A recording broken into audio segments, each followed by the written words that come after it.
see. I mean, well, we saw a lot of rain in the morning, and it's good to have raining at the end because the work you're showing is really, it's really stimulating. Okay, so I think it's really give us a good contrast to what I'm showing now, because I'm going to show just a selective few, Hong Kong art that is happening currently, and also, and thank you also, most of you, went over to see my very, very small piece. Okay, and then, and actually I would like to explain a little bit more about my piece, beautiful, seems to be beautiful, a competition of making flowers.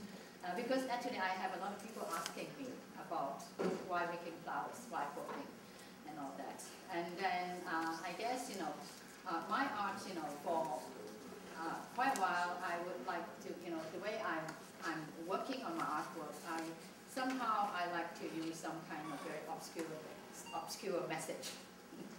Okay, and then of course I can't say I'm representing Hong Kong entire, but then I mean, okay, from this message, okay, if you read this message, somehow you know a little bit about, in general, I mean, what happened to Hong Kong art. But anyway, back to my piece. I said a competition of making flowers. In the beginning of my video, it was talking about hope. It was talking about flowers, and both are just the symbol that I pick it up. Okay, and the piece actually, maybe I expected for me to go to the piece.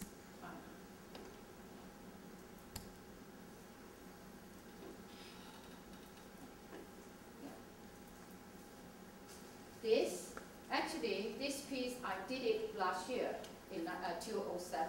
And 2007 is the year in Hong Kong that, in the Hong Kong Museum, a lot of places, they all dedicate that year to pay special tribute to 10 years after 1997. Okay, it's a special time. And then there was an exhibition that was held in Shanghai Mocha. And then actually I think part of it was also curated by Johnson. And they invite people to give them proposal. And I was invited by a very young curator to submit one piece of work for them. But they told me my work will be censored. Okay, I understand the message. Okay, but I still somehow I put in this piece. Okay, now looking at this piece, actually, if you look closely, you recognize people, but of course, people, always a lot of people crowded in Hong Kong. But if you come to this one, okay, right away, everybody knows that, okay. And actually, this was, we look at it, the way they dress, and also, if you can read some of this word, it is from long time ago. It's from 1989, July, around that time, actually, it may not be July, it should be around June 4th, okay. I collect that, and I keep it, and then, so my piece, actually, I think in the setting there, you saw the paper. Actually, it's a both side paper. One side, there are this kind of colorful pattern, various type of pattern that I collect in Hong Kong. And for me, it represents various, about pattern, the visual presentation of certain icons or certain things. And then on the other side, of course, those are the image form. Now I use the word July 1st. It's because actually after 1989, I think in 1989, when actually I think on the day there was really 1 million Hong Kong people, really 1 million Hong Kong, they all come out. It's really a moving, did you take part? Mm-hmm. Yeah, it's really a moving sight. And at the same time, it's quite a liberation because in Hong Kong for a long time, we dare not take any vigorous action, okay? And then June 4th to us, although it's not really happened in Hong Kong, but somehow Hong Kong people have a good kind of stand for that, okay? And then I guess because of that, somehow, very interestingly, every year now, July 1st, become a day of protests in various ways, okay? And also, it does really make something for Hong Kong, especially in the year of 2003. It was the real depression in Hong Kong because of SARS. At the same time of the first chief executive, okay, he did quite a bit of things. And then on that year, the marching number is getting large. And somehow, because of that, Dong Limelight did step down. Okay. So for Hong Kong people, somehow we kind of gain some kind of assurance of this kind of actually pretty kind of, to say maybe mild kind of action. Okay. But then every year, July 1st become the day that somehow they just come out, and if the issue is a lot of issue, the more people are. So, I mean, I explained that, then you can somehow understand the temperament, the situation in Hong Kong. And what I mean is thinking of what Mei Ling present, I mean, the kind of emotion and the kind of artwork and the style in Hong Kong is, if we think closely, we understand there's a reason behind. And this actually is Johnson's statement about Hong Kong art. That statement actually he was made around 1997. And then what he said is the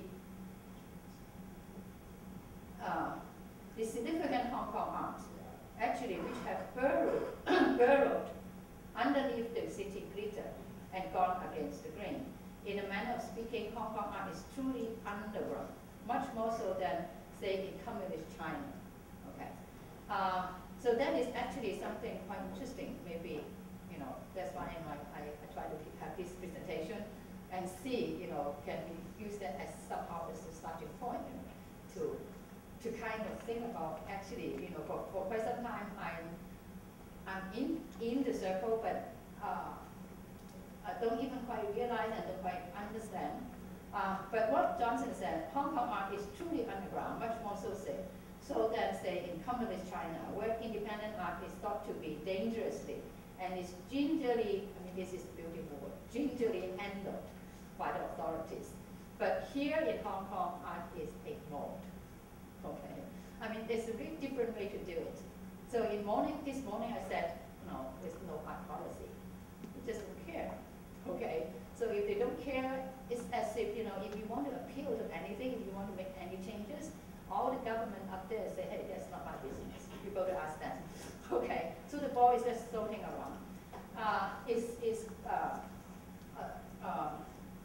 lot of times it's like that. So here I practice as self-defense rather than as a mean to reach out, to personalize or to attack. This means a concern for personal values and attachment to experience of an inferior and private nature. Okay. Now that was 1989. Okay. Around that, 1979. Okay. Around that time. But like, what is happening now? Okay. Now Hong Kong is also moving fast, and then now in the first field, I just want to show you the more updated work. That is from young graduate. Okay, he's a young graduate from Baptist. Okay, and then Baptist, and I'm also pretty happy that I can also participate in that because we just had our Academy of Visual Arts set up only 3 years ago, and we had our first graduate show last summer, and that was a piece by the artist. Okay, so it is from. What he did was he is selling stolen time. Okay, very clever. But everybody loved his work. Okay, he's actually doing the artist deal in a gallery. He is buying something for me to see the money directly. But what he did is, like you see, he just took a video camera and then putting it right in front of the elevator and just shooting the people when the door open and close, open and close. Okay. So there's various kind of reaction to that. And you take it for, I don't know how long, but anyway, you see all this red dot there, that means those are the moments that you can buy, and have different price on it. Okay, you can see different price on it. And then once when those were sold, and that period will be blacked out. Okay, so it's very clever piece of work. Everybody loved what he did. And this is another work, art cell to hang, and then it's by the same, same group of graduates. And of course, IKEA is invade Hong Kong for a few years, but still it's a pretty new thing. Okay, and she took that the whole idea, and then here, yet what is it called? That is artwork. If you buy the art and then you hang it, and then you will have art. Okay. Okay. So again, it's also commentating on art and commodity. Okay. And then you can see how young Hong Kong artists, what's their approach. And this is very interesting. This is a very young and new shopping mall in Kwun Tong called APM. It's quite popular now. The shopping mall in Hong Kong is like the popularity will shift from one to another. For newly opened one, they all become popular. But this one, Kwun Tong particularly, is a place for young people to hang around. So it's a teamwork. One is the young girl, just now she did the IKEA work, and she also teamed up with another girl, and that is her art, this one, the vending machine. She opened up a 24 hours art vending machine. Okay, it's called art vending machine. So you can there's actually artwork there. These are artwork by artists. Okay, and then you can just use your octopus. The Hong Kong has an octopus, and then and then because the octopus can only take $250. So all these are under $250. Okay, so he ran this art vending machine, and then have it. And actually, I was teachers, and then we actually had it in the museum the first time. We had it in the entrance of the Hong Kong Museum of Art, and there's a lot of negotiation. And they get so tired. They get so angry. Because the museum will ask them a lot of things. They look at the art piece and say, hey, is any piece falling down? If piece falling down, then do you have insurance? So that's Hong Kong. Okay, what they care for is they really take it as a piece of property. Okay, but anyway, they had it first in museum, and then they have it. Really, this is a shopping mall.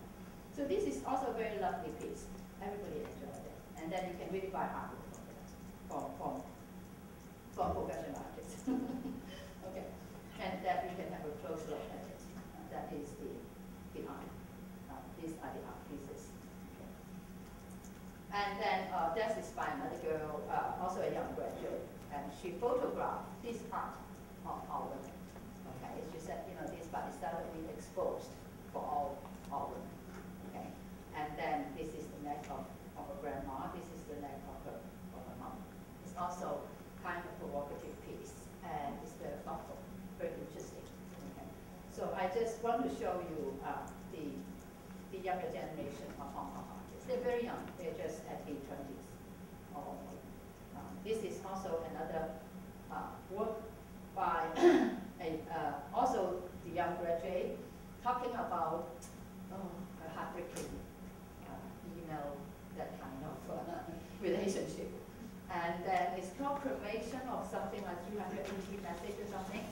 She just had all the email of her, boyfriend soak in water, and then soak in clay, and dry it, and shred it, and fire it to burn it. Okay, the entire ceremony. Okay, it's a kind of complicated piece, and then a lot of people talk about that, and she actually got the first prize. And actually later on, we had some kind of a group show among our students and the graduate student from the art school, from Chinese youth, all the young people together. And somehow I think Karen saw that the piece was being reduced to very small size. And first I thought, oh, a different scale, you won't get anything. But surprisingly, she get votes from 3 curators. One, actually, 2 from commercial gallery, 1 from the museum. They all vote a piece. So actually, people do, share her message. Oh, this is the close up for the piece. And then, okay, that actually is from a teacher and a very prominent Hong Kong ceramist, Annie Wen. Okay, and then this is different, and then she has the piece set up actually in the Heritage Museum of Art in Hong Kong, and then these are the imitate shelf of the shelving of the supermarket. But now you have to look closely, then you can see Annie's work, and this is called rainbow. She arranged the objects in color rainbow, but actually this is what she did. Annie, used to do some very minimal, subtle ceramic pieces, okay, and then she just mold this like this, like a milk, a kind of milk, like yogurt, like a can of food. She actually made all that, and then she placed it discreetly on shelf. Okay. And then maybe Ivy can supplement. I forget whether she did actually have it placed in the real supermarket. Yeah, this photo is taken from a supermarket, City Sugar. So actually, she got the deal of really working it in real life. And it's at the same time, the one you just showed is in the Heritage Museum, and this grocery shop is very near. Near the, in the shopping plaza. That's this grocery shop. Okay. And then now I'm showing work by the generation that is Ivy's, the younger generation. See how, what kind of art languages they are using, okay, and what are the concerns. And that is Ivy's work. Then maybe I leave it to Ivy to talk about that.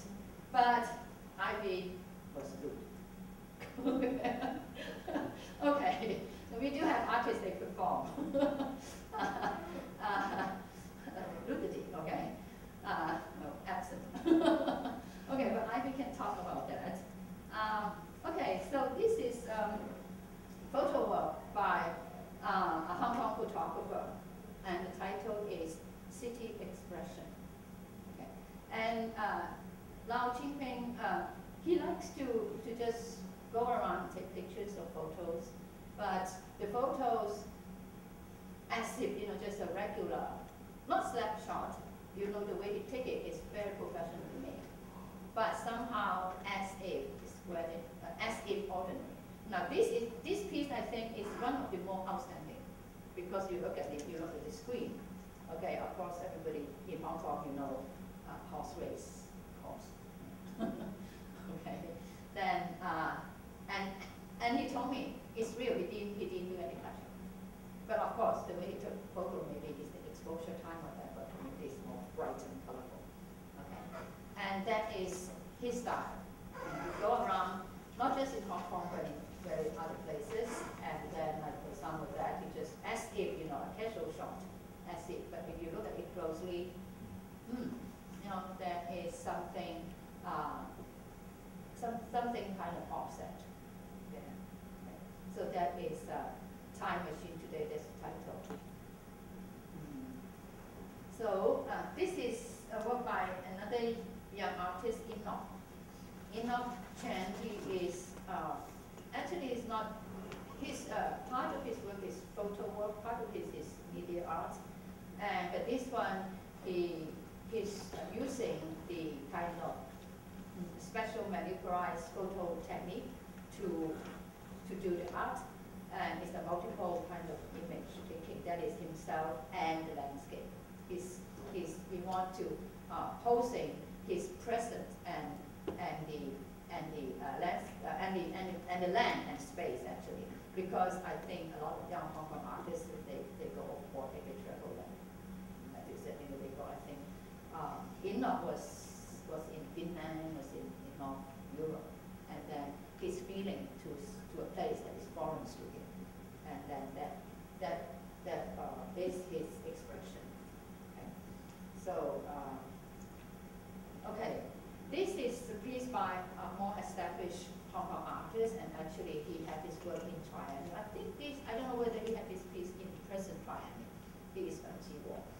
And then this shape, actually, he took over from one of his previous pieces called "Eat a Piece of Sky."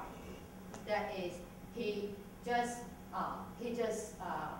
take like a directly perpendicular top view of all the high-rise in Hong Kong, but now the high-rise is really too tall, and the piece of sky that we can get, he just have his, actually originally he has his pinhole camera placed on the floor and take the view of the sky, and that is the shape. You notice that. That is the shape of the sky, okay? And then he actually had a series of work out from that. A lot of Hong Kong artists like to do it this way, assuming to myself, okay? And then he was at the Venice Biennial, I think, a Hong Kong pavilion, some 4 or 6 years ago. And then he actually had this shape made into cookie. And then you can buy the cookie, so it's eat a piece of sky. You buy the cookie and swallow it. Okay, we can't even have that piece. Okay, and then this one, I also think it's interesting because this piece was cut out from fur, and then actually there was a videotape of Jiwo shaving the fur to make the road out of the, and then with this model. Because I think the part of Jiwo, Sarah, they actually both are very good artists, and Sarah actually been working closely with the architecture project. So that's how Jiwo kind of switched to that area. And then here is another piece by another very prominent Hong Kong sculptress, Jafer. And Jafer used to produce beautiful, carving 3D objects. But recently, interestingly, she turned herself to do some kind of project art. And this one, now you look at all the bricks. Now these are bricks. This one I think is from Guntong, okay. But somehow when I look at it, because she also did one in, she also did one. This one, she did one in Cattle Depot. Okay. What she did is she plant. You see, this is the plant. Okay, and she grow plant on the brick, and then in the crack. I was asking her, was this about? She did this in Toronto. She told me it's about using plants to tell the story of forest, whatever. But when I look at it, I have my interpretation. Okay. The interpretation like this one, she plant. This is the plant in wheat from West Kowloon Cultural District. For me, I have my own interpretation on that, as if art in Hong Kong can only grow out of this, not just desert brick. So I particularly enjoy her piece. And then that is another. Yeah, this is another view of it. And that was her setup at Osage. It's good that Osage Commercial Gallery would like to take something like that. It's quite good at time. And that was her possession. Actually, she has this possession. Each was being billed to Osage from one spot in Guntong, from a studio in Guntong, all the way to Osage. And each one was built by a women artist. Okay, and have it lined up like that. And that was, I think that was in the exhibition, Okay, so that was the piece of Jacob.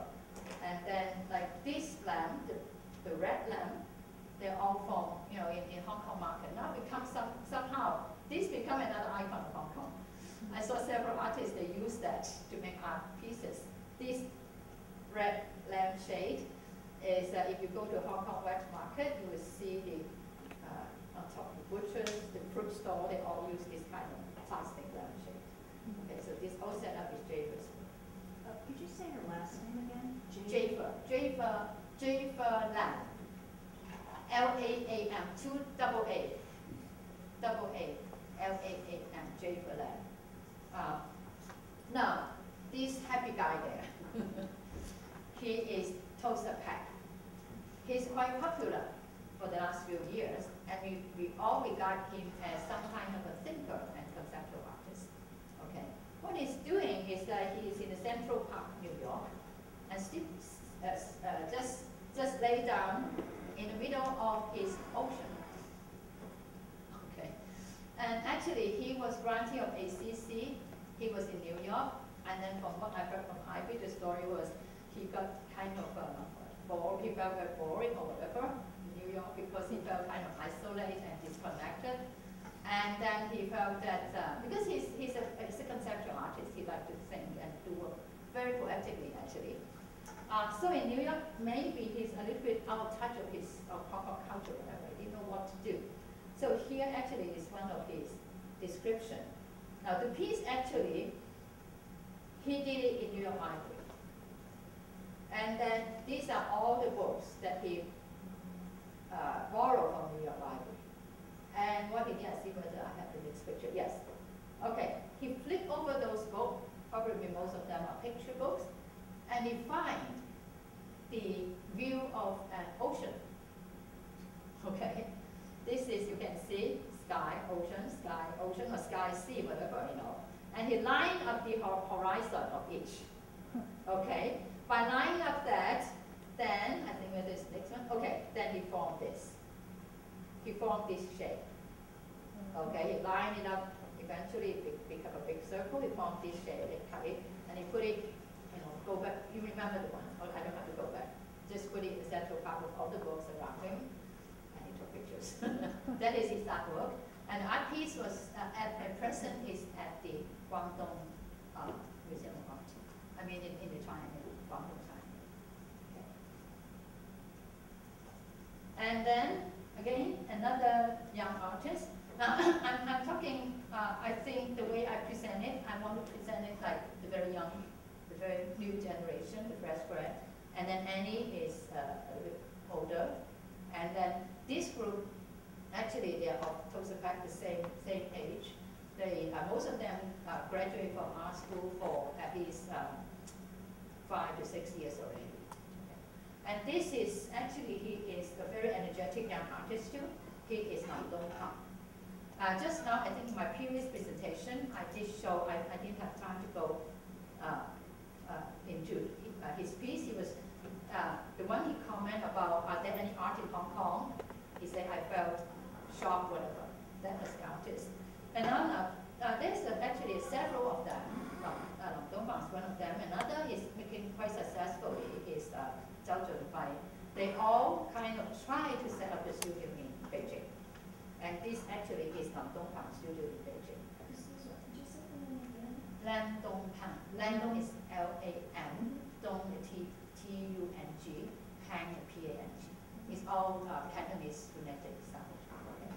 And then what he did is like this one he called Faith Move Mountain. So it's an old Chinese saying, Faith Move Mountain, Yu Gong Yi San.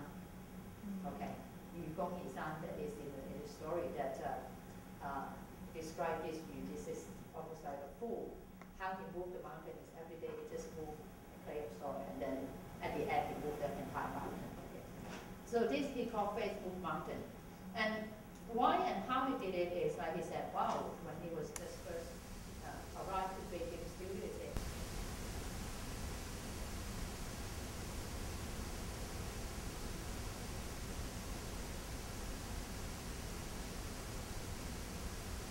his statue is very good. And then he drew this mountain. But after he drew the mountain, he just erased it. Okay? See? That is Nam Dong Pang. He erased it. He erased all the mark. Okay? And the piece he exhibit, yeah, you can see he erased it. And the piece he exhibit, of course, was this erased board, but all the fallen, how do you call it, rubber, these ashes, yeah, on the floor. Okay. And actually, his work is quite popular. Osage and Johnson, you know, they did carry some of this work. And then now here come to older generation artists, and this is the May Ping.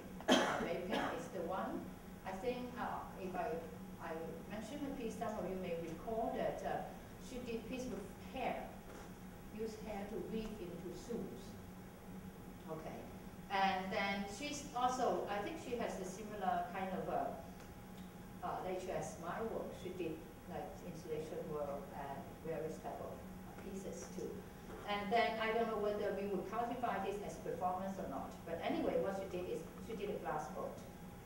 You know, the boat is both on glass, and she let it float in Saigon.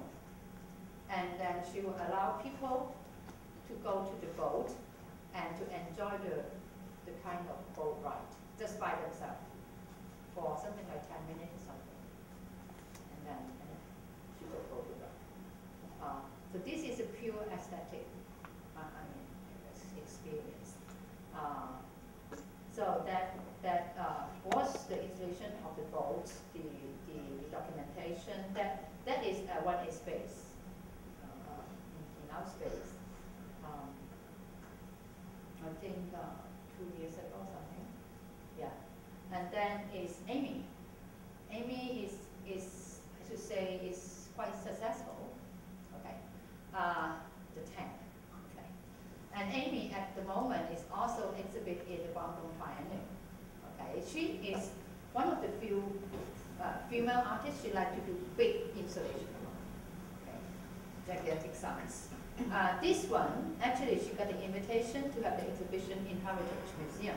Actually, it was the same exhibition like the one that you saw, the one by Annie, the Rainbow, this supermarket stand.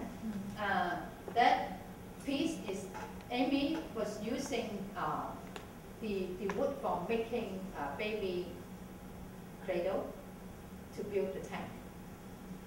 But inside the tank she has this, this one is inside the tank. She has this kind of like video game and open the window showing the artwork that surrounds it. And then you can hit it, you can explode the artwork. Okay. So people can actually walk into the stomach of the tank. Okay. So that is Amy's work. Okay, that's my piece. Just now I explained it already. And among all that, I should be the earliest. Okay. Okay, that is, you saw that already.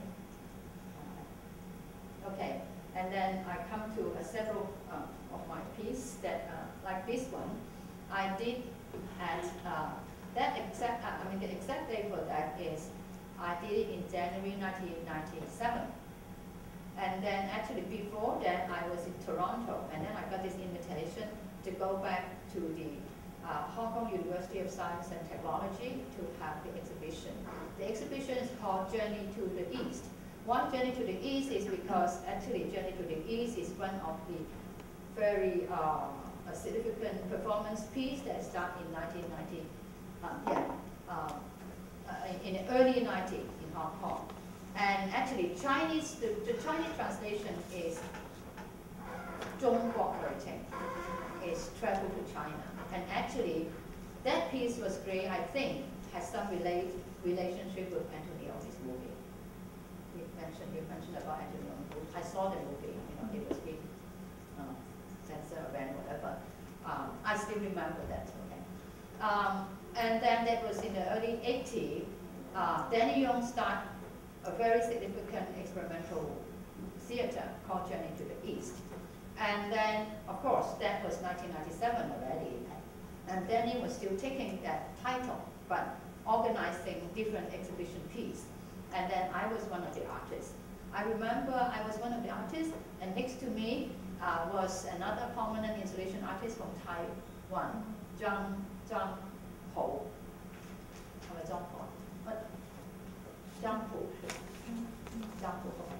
Anyway, what I did was, this was the hall of the science and the technology, the art gallery. And then what I did is I just take out the carpet, you see, this is carpet, this is not carpet. I just take the carpet out. So I exclude an area like a classroom. And I actually really try to spot and put the real classroom there. And this is the real setup of a classroom in Hong Kong. I don't know whether it would like that, but it's similar to my task. Okay. And then the piece is I also have noise. The noise was taking the noise of students because in Hong Kong there's still such kind of practice is when the teachers just walk in the classroom like that, then all students have to stand up and have to all stay together. Good morning, sir, something like that. Okay, of course, the teachers will hear different kind of music. Okay. Good morning, sir.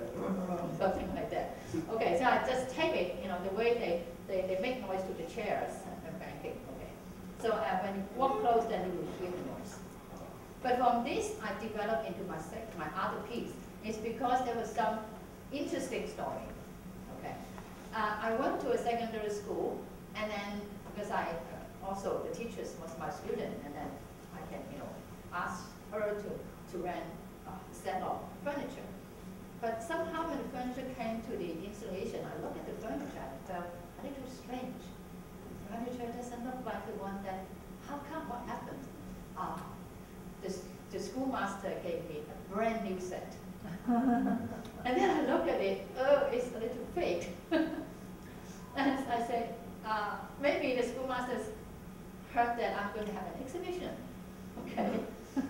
And then I say, no, that's not what I want. Can I exchange, And through the process, I realized something quite interesting was on the top of the desk. And that this is a cute one. I see if I have a more vigorous one. Okay, this. And then I noticed all this beautiful artwork on the desktop.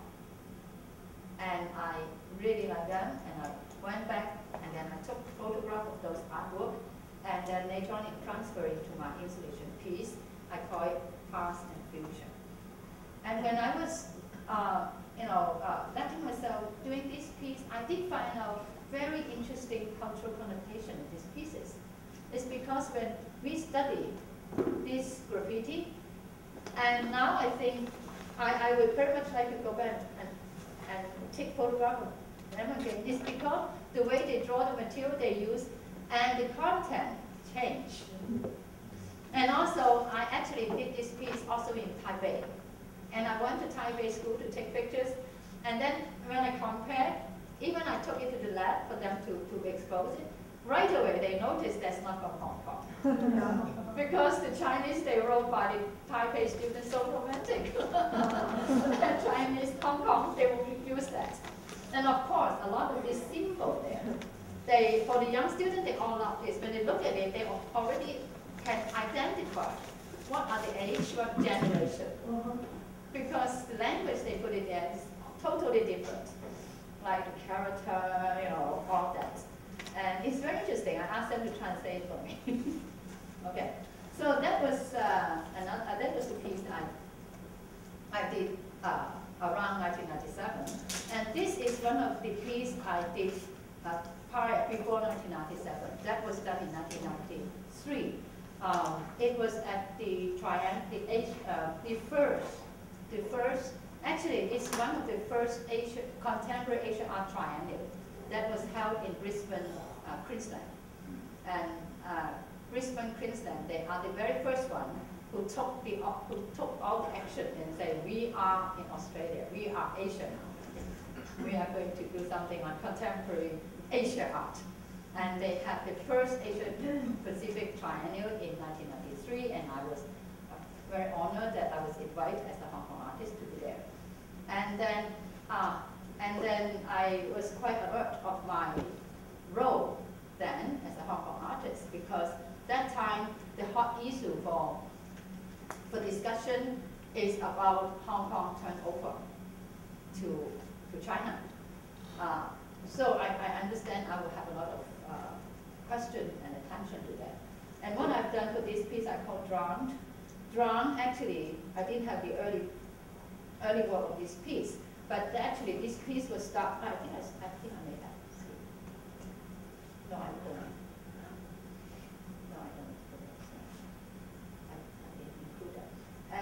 first piece actually, of course, is related heavily to June 4th. I did one for drum too, but I did one drum piece. And in that drum piece, the first one actually, I was just taking this, this shape. For me, is when it placed horizontally, it was just like a fish tank in Hong Kong. For a period of time, keeping the most favorite pets for Hong Kong families to keep a tank of fish. Okay. And then at that time, even for big bank, like the Hang Seng Bank, they have, probably you remember, they have a whole wall turned into a fish tank. Okay, maybe for home serve or all that. So I took that symbol, okay, and then when I did it in museum, I turned it the other way. I kind of make it like a display case. The first version of drawing is I have books and water is running. Okay, so I just have a very direct translation. Books destroy that, something like that. But somehow after that, I don't like it. Again, obscure message. Okay, I take away water, I keep the book, and then I put oil. Okay, among my colleagues, they all like me. Okay, using oil is better. Okay, so I think maybe later, I hope maybe we can have more discussion on the kind of art language that was used by Hong Kong and by also, we're all Chinese, okay? Chinese in elsewhere. Why, Why is it like that? Okay, but anyway, my colleagues, they all like me using oil because oil has a more double meaning to it. Oil can be burned, oil is a media for preservation, but when you put the book in the oil, you preserve it, but actually, no, okay? And then, of course, I was telling people there's various stories for the books. So this one, I had it in the Asia Pacific Triennial, and my case of book becomes some kind of attention to. I'm the only artist I was able to occupy the front page in the Sydney, anyway, one of the newspaper, just because of the book, actually. Not quite because of my piece, I should say. It's because when I went there, actually I went with an artist, Hiram, okay? He knows Australia very well. He just brought me to all these places to get books. And of course, I don't know much. He said, okay, use this. And I said, okay. I just use whatever he gave it to me. And it happened.